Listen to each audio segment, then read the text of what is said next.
At 9:27 a.m. on December 13th, 1943, a single speck of American olive drab cut across the pale sky over Assam, India.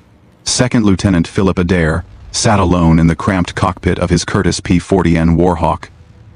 Lulu Bell, easing her into a climbing turn when the sky ahead began to thicken. Out of the morning haze, 3 miles to the east, shapes materialized, first a few, then dozens. Wings, engines, glinting canopies. A full Japanese strike package, 64 aircraft strong, was bearing straight in on his home base, Dinjan Airfield. Adair was just 23 years old, but no stranger to combat. He would already flown 43 missions with the 89th Fighter Squadron, guarding the vital hump. Airlift. Those dangerous, freezing, over-the-mountain supply runs into China that kept Chiang Kai-shek's forces alive.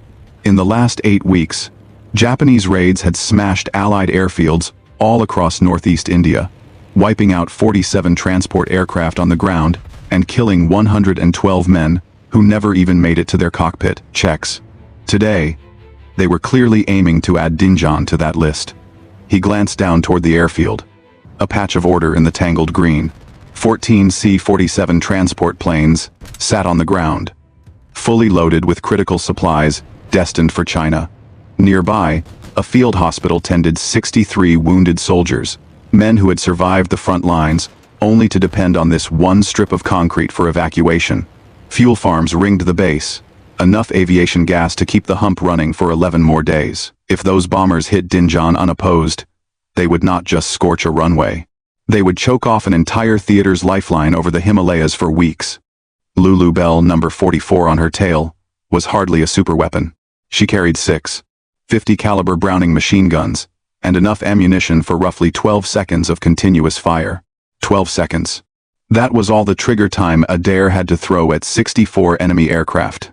Ahead of him, the formation resolved into 2 distinct layers. 24 Mitsubishi Ki-21 Sally bombers in tight groups, shepherded by roughly 40 Nakajima Ki. 43 Oscar fighters stacked high and low around them. Intelligence reports said raids of this size in Burma were hitting undefended airfields with 90% accuracy. He checked his fuel. Full internal tanks. 180 gallons. About 90 minutes at combat power. The Japanese stream was 3,000 feet below him, chugging toward Dinjan. At 240 miles per hour, the nearest friendly fighters sat on the ground at Jorhat, 38 minutes away. Doctrine was crystal clear. When outnumbered, more than 5 to 1, wait for help. Pick your moment. Live to fight with a wingman. Philip Adair was not facing 5 to 1. He was facing 64 to 1. He could radio for assistance, shadow the formation, and arrive just in time to watch bombs walk through the C-47 seconds. The hospital. The fuel dumps. Or he could do the one thing every manual told him not to do. Attack alone. Right now. And try to tear the heart out of their bombing run before they even saw him coming. Adair pushed the throttle forward. The Allison V-1000. 710. Engine howled as manifold pressure climbed to 54 inches. Lulu Bell surged to 320 miles per hour. He slid into position 4,000 feet above the bomber stream, coming in from the south with the sun at his back. Down below, the Oscars were focused on the airfield ahead, not the lone predator above and behind them. He had one advantage: surprise. He picked his vector, hit the lead bomber element first. Ignore the fighters. Shatter their accuracy. Force them to scatter. Can one P-40 really disrupt 64 Japanese aircraft? Hit that like button if you are ready to find out. Subscribe for more untold missions like this, and let us dive back into Adair's attack run. Adair eased Lulu Bell into position, like a hunter circling a herd. Below him, the lead Sally group held a textbook-tight formation. 6 bombers arranged in 2 crisp Vs of 3. Their crews scanned the horizon ahead, not above or behind. They expected trouble near the target, not 20 miles out, and certainly not from a lone P-40. Adair rolled, Lulu Bell inverted, the world flipping upside down as the horizon spun across his canopy. He pulled the nose down into a steep dive, toward the bomber's 7 of the clock high. Gravity and horsepower joined forces. The Warhawk's airspeed needle swept past 320, then 340, then 360 miles per hour. The Allison engine screamed at full combat power. The wind howling over the wings, as the range closed like a zipper. The bomber crews still had not seen him. At 800 yards, Adair steadied his sight on the lead Sally's left wing root. His thumb pressed the trigger. All 6 .50 caliber Brownings roared to life, the aircraft shuddering under the recoil. Tracer rounds arced forward, glowing threads slicing through the morning air. He walked the fire up the bomber's wing, chewing through fabric and metal, until the rounds hammered into the port engine. It exploded in a blossom of orange flame. Black smoke belched from the cowling. The stricken Sally lurched out of formation, dragging its wingman with it. In an instant, the precise V dissolved into chaos bombers, scattering left and right, their once ordered geometry breaking into a ragged snarl of metal and panic. Adair yanked back on the stick. Lulu Bell clawed upward, 7GS crushing him into his seat. Vision tunneling, as the horizon dropped away. He rolled right to clear the formation just as the real storm arrived. 40 Nakajima Key. 43 Oscars were diving toward him. The Oscar was one of the most agile fighters in the Pacific. A knife, compared to the P-40's sledgehammer. Powered by a Nakajima Ha. 115 engine producing around 1,150 horsepower. For 150 horsepower, it could reach 329 miles per hour at 13,000 feet. And could turn so tightly that American pilots joked it could pirouette inside your turn circle and still have time to wave. Its butterfly combat flaps let Japanese pilots snap into savage turns without stalling, bleeding speed but gaining angles. Adair's P-40N was faster in a straight line, with 1,240 horsepower from its Allison V. 171081. It could top out around 378 miles per hour, below 12,000 feet. But in a sustained turning fight, the heavier Warhawk bled energy faster than the lightweight Oscar. Doctrine was brutally simple. Never turn with them. Use speed. Dive in, shoot, and extend away to reset the fight. But doctrine assumed someone else was coming to help. If Adair broke off and ran, those scattered bombers would pull themselves back together, reform their bombing Vs, and walk their payloads right through Dinjan's transports, hospital, and fuel stores. To save the field, he had to stay in the knife fight against 40 knives. The first 4 Oscars came at him, in a loose finger, 4 from his 10 of the clock high. Adair rolled left, pulled the nose up slightly, and squeezed off a 2-second burst at the lead fighter. His tracers streaked just high, missing the Oscar by a sliver. The Japanese pilot snapped right, his wingman glued to his tail. Adair immediately reversed, rolling and diving away, not to flee but to keep his speed alive. 2 more Oscars pounced from above. He caught them at 400 yards and pulled into a climbing left turn, firing again. No hits. His ammunition counter showed 800 rounds remaining across all 6 guns, roughly 6 more full-blooded attacks at his current trigger discipline. Behind the swirling fighter screen, the broken bomber stream tried to knit itself back together. 3 groups of 6 Sallys each were slowly regaining order, easing back into those deadly bombing Vs. Dinjan lay ahead, getting closer by the second. Adair figured he had maybe 90 seconds before they reached their release point. He rolled out, shoved the throttle all the way forward, and dove again, this time straight toward another bomber element. 8 Oscars dropped in after him like a pack of wolves. Lulu Bell accelerated in the dive. 380, 390, 405 miles per hour. The Oscars could not quite match that speed. Adair opened the gap just enough, leveled out at bomber altitude, and lined up on the right-hand Sally formation. At 300 yards, he fired. Tracers converged on the lead bomber's right engine. The Mitsubishi power plant blew apart in fire and debris. The bomber rolled off, trailing flame, its wingman jerking away to avoid collision. He kicked rudder, skidded left, and raked another Sally. His rounds shredded the thin skin of the fuselage. The Ki-21 had no armor for its crew. No self-sealing fuel tanks. Designed in 1936, it was outdated, but still carrying over a ton of bombs, enough to erase everything on Dinjan in one pass. 12 Oscars were closing again. His fuel gauge read 162 gallons. The bombers were 19 miles from Dinjan. 4 minutes, maybe less, until bombs. Then Adair glanced at his coolant gauge and saw the temperature needle start to climb. The coolant needle was climbing. A minute earlier, it had sat at a comfortable 210 degrees Fahrenheit. Normal operating temperature for the Allison V, 1,710. Now it crept past 220, then 230. Adair knew the numbers by heart. The liquid-cooled engine circulated coolant through passages in the cylinder heads and block, carrying heat out to the radiator, tucked under the fuselage. At high power settings, above 50 inches of manifold pressure, the engine made enormous heat. But the system was designed to handle about 20 minutes of that punishment. He would already been at full combat power for 11. The gauge ticked toward 230 degrees Fahrenheit. Red line was 250. Somewhere beyond that, the engine would start to come apart. Adair had 3 choices, none of them good.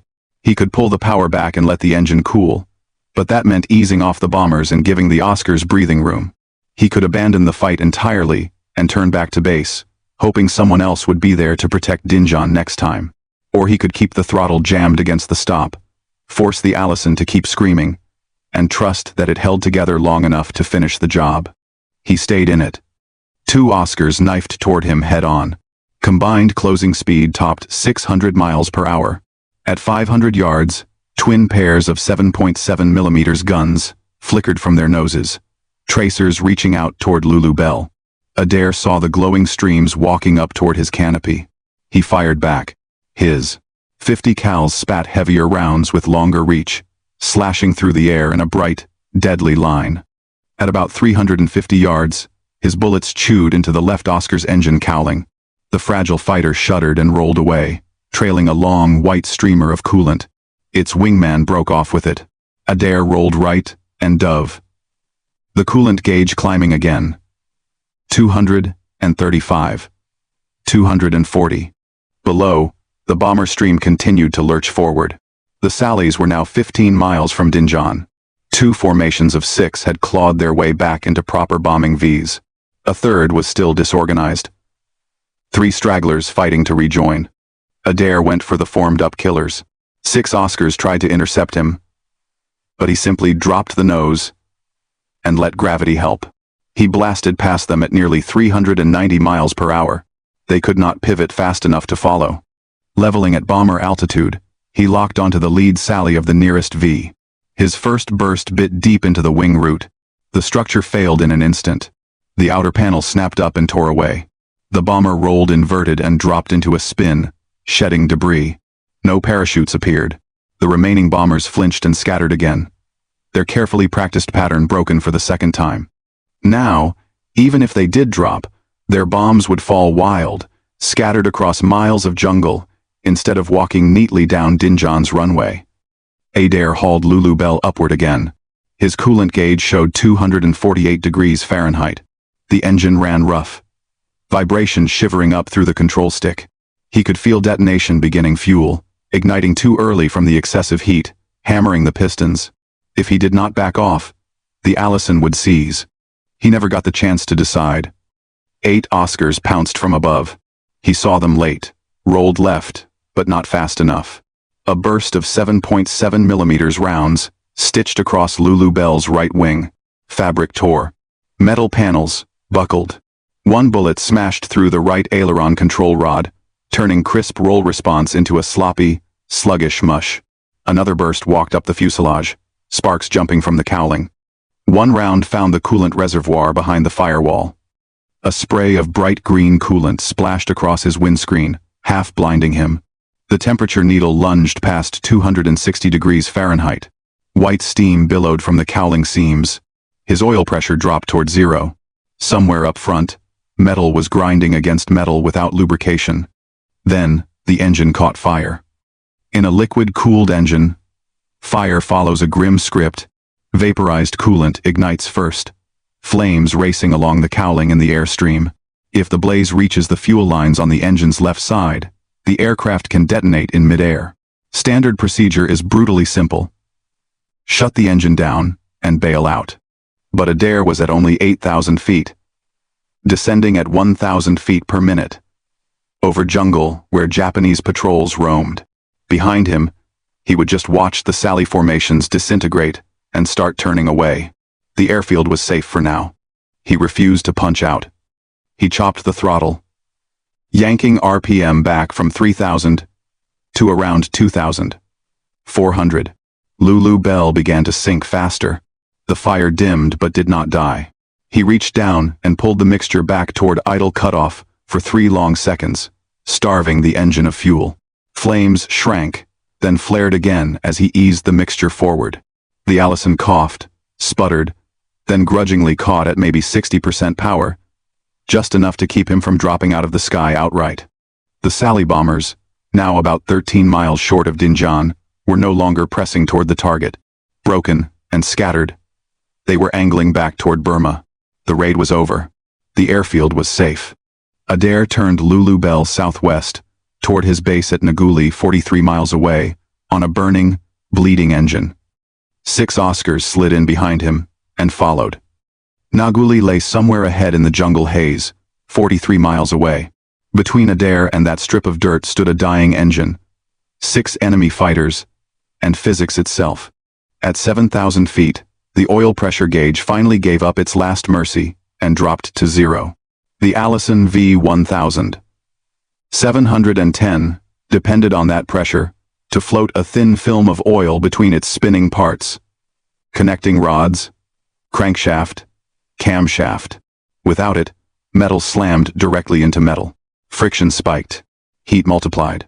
Inside the cowling, parts that had been carefully machined to thousandths of an inch were now trying to weld themselves together. Adair could feel it through the stick.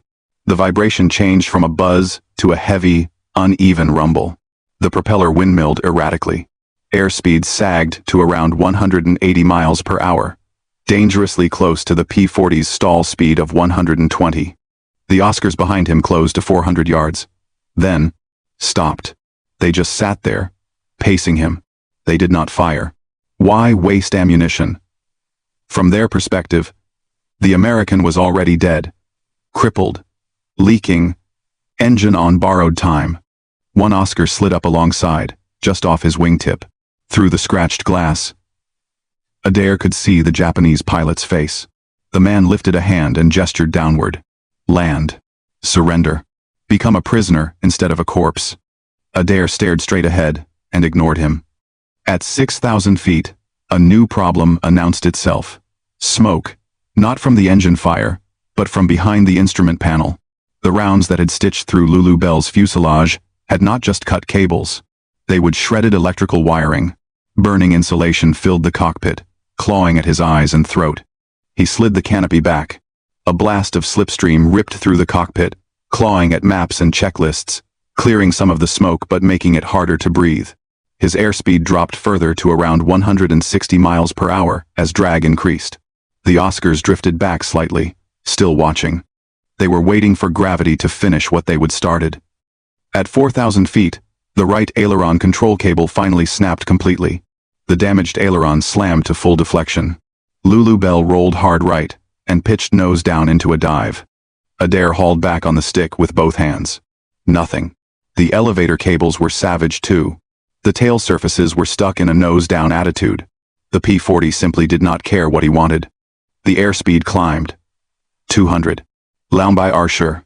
250 miles per hour. The jungle rushed up. Altitude unwound 3,000 feet. 2,000. 500. 2,000. He was in an uncontrolled dive. No roll authority on one side. Almost no pitch authority at all. At about 1,800 feet above the treetops, a wild idea hit him.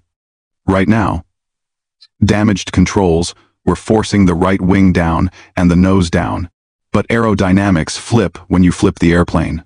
If he rolled Lulu Bell upside down, that jammed aileron would force the right wing up instead. The elevator, stuck in a nose-down trim, would now try to shove the tail down, which, inverted, meant the nose would come up. What was killing him right side up might save him upside down. He rolled, Lulu, bell inverted. -1, G slammed him against his shoulder straps. Blood surged into his head, his vision edging red.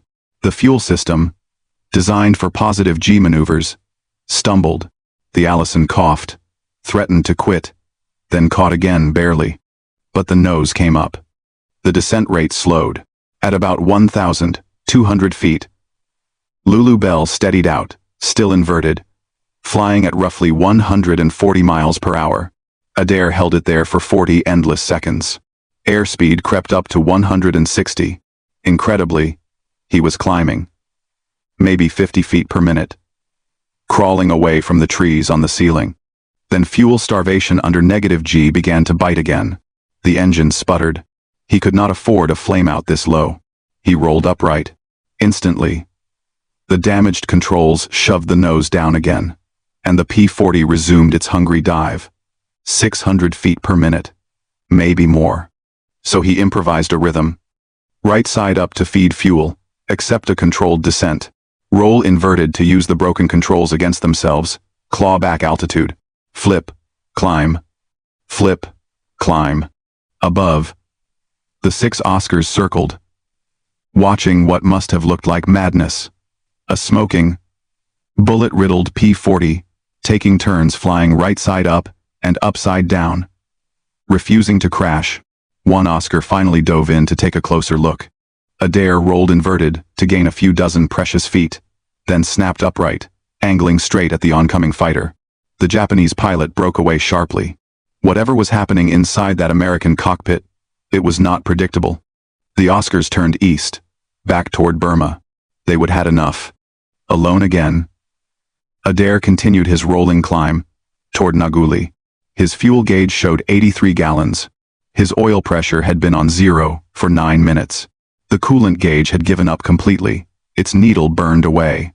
Smoke still poured from the cowling, but open flames had died. Slowly, impossibly, his altitude crept up 3,000 feet. Then 4,000. Then 5,000. Ahead, through the murk, he finally spotted it. Naguli Airfield. A runway. A tower. Revetments. Safety. If he could somehow get Lulu Bell back on the ground in one piece. Naguli was finally in sight, a thin gray strip carved into the jungle. The control tower, a tiny tooth against the horizon. For the first time since he would rolled into that first dive on the Sallies, Adair could see where he might live or die. At 5,000 feet, Lulu Bell staggered toward the field, engine still running purely on stubbornness and metal fatigue. The smoke had thinned, but the smell of scorched oil and burned coolant soaked the cockpit. His head felt heavy, thoughts sluggish. He was not just exhausted, he was being poisoned. Carbon monoxide had been seeping into the cockpit for over 10 minutes, binding to his blood like an invisible enemy. He checked the landing gear lever. Time for the next problem. The P-40's landing gear ran off the hydraulic system. Under normal conditions, an engine-driven pump pushed hydraulic fluid through steel lines, building about 1,000 pounds per square inches to lower the gear. But normal was long gone. The Allison was barely making power. Hydraulic pressure was almost non-existent. Adair reached down and pulled the gear handle. Nothing. No vibration, no drag, no reassuring. Clunk. The gear stayed locked in its wells. There was a backup. A manual hand pump, mounted on the left side of the cockpit. 28. Good strokes could pressurize the system enough to kick the gear down. In training, it was just another checklist item. Today, it was the difference between a landing and a fireball. He grabbed the pump with his left hand and tried a few pulls while keeping his right on the stick. 1, 2, 3, no response. The P-40's battle-damaged controls needed constant correction. One hand on the pump was not going to cut it. To build enough pressure, he needed both hands free, which meant he needed something or someone to fly the airplane for him. Adair reached down, unlatched his lap belt, and tugged it free. For a moment he was unsecured in the seat, buffeted by the slipstream. He looped the belt around the control stick, then down through the seat frame, cinching it tight. Lulu Bell wobbled, but held approximately level just enough neutral control to keep her from rolling over on her own. Now he had both hands. He attacked the hand pump. 5 strokes. 10.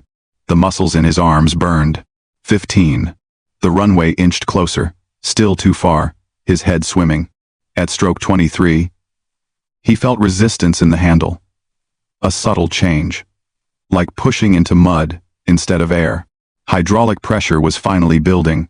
At stroke 28, a muted thud sounded from beneath the cockpit. The left main gear dropped and locked into place. 3 seconds later, the right followed with another dull clunk. Drag, bit, hard. Airspeed slid from 160 miles per hour to 135. Still above stall, but not by much. The engine, running on about 40% power, strained just to keep them from sinking like a stone.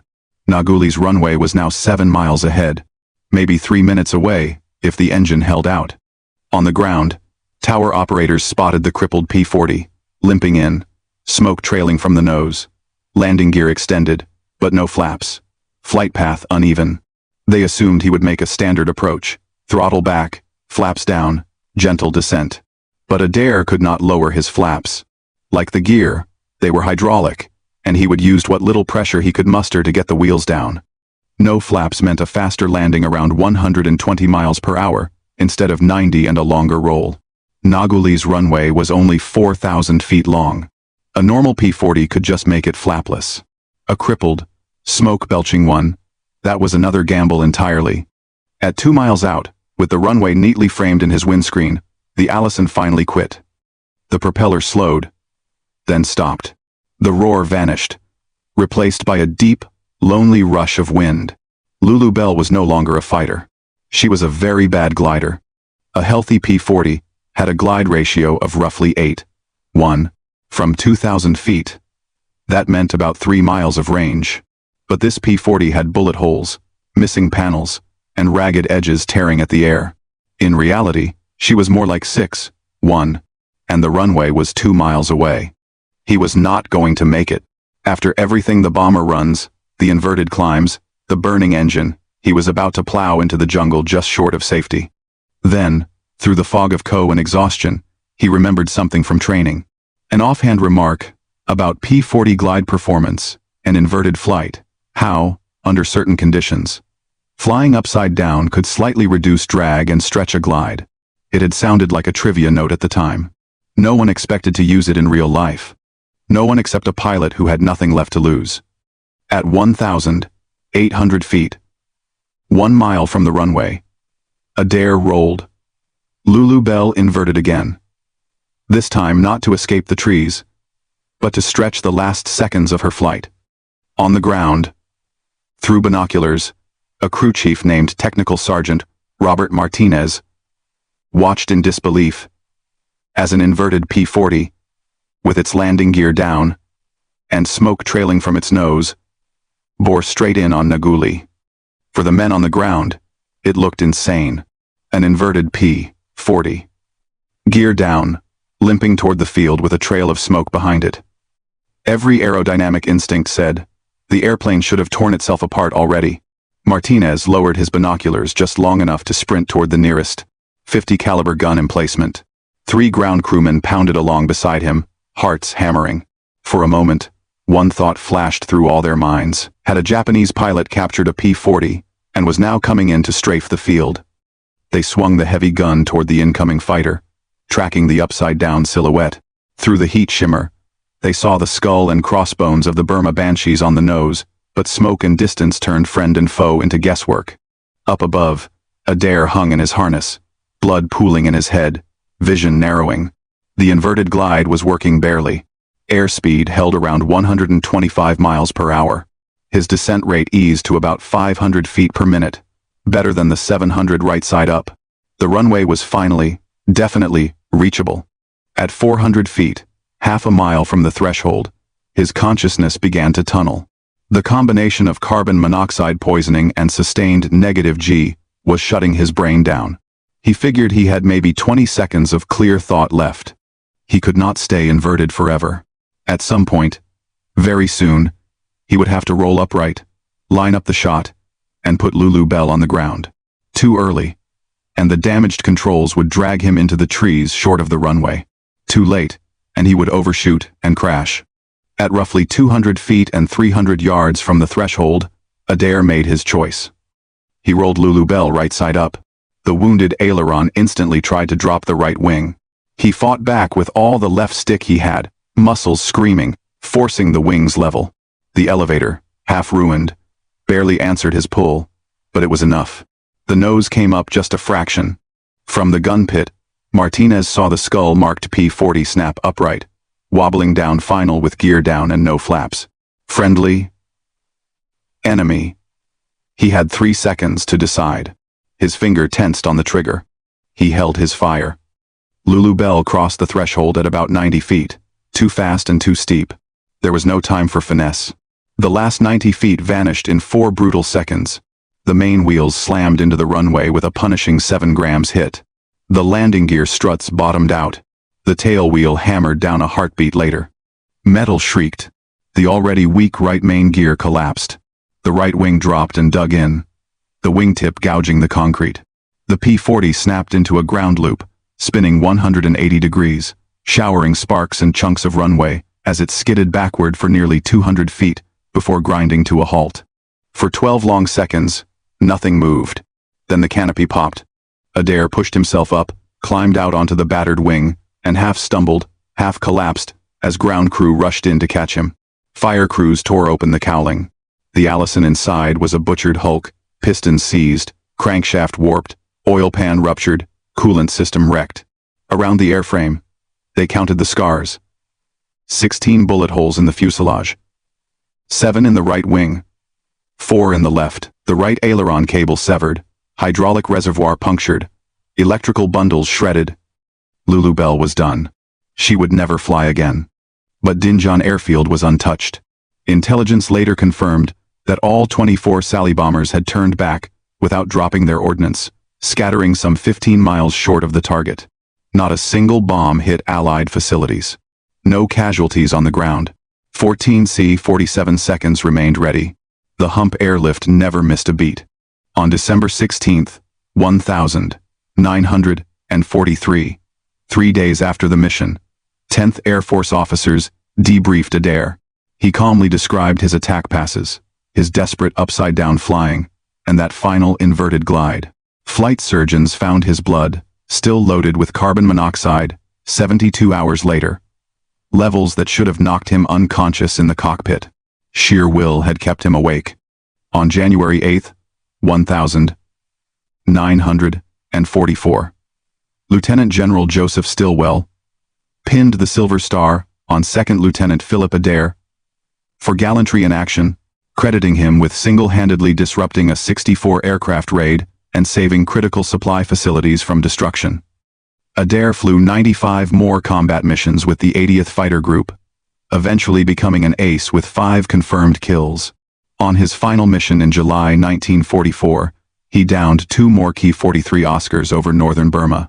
He survived the war, stayed in the Air Force for 3 decades, and retired as a full colonel in 1971. The 80th Fighter Group, the Burma Banshees, fought on until August 1945, destroying over 400 Japanese aircraft in the air and nearly 150 on the ground, at the cost of 63 pilots killed or missing. Their grinning death's head, insignia, became one of the most feared and iconic markings in the China-Burma-India theater. The P-40 Warhawk never earned the celebrity of the P-51 Mustang or P-47 Thunderbolt. It was slower, struggled above 15,000 feet, and by 1943, many called it obsolete. But in the hands of pilots like Philip Adair, it proved a hard truth about air combat. In the end, it is not the spec sheet that matters most. It is the person strapped into the seat. One pilot, one outdated fighter. 64 enemy aircraft. On December 13th, 1943, Philip Adair showed that impossible odds do not mean much when someone refuses to quit. His rolling, inverted flight on ruined controls, and his upside-down approach with gear down broke every rule in the book and have never been repeated. If stories like this help you understand why we preserve history, hit that like button, subscribe for more forgotten heroes, and turn on notifications so you do not miss the next mission. Drop a comment, tell us where you are watching from, and share if anyone in your family served in the CBI theater.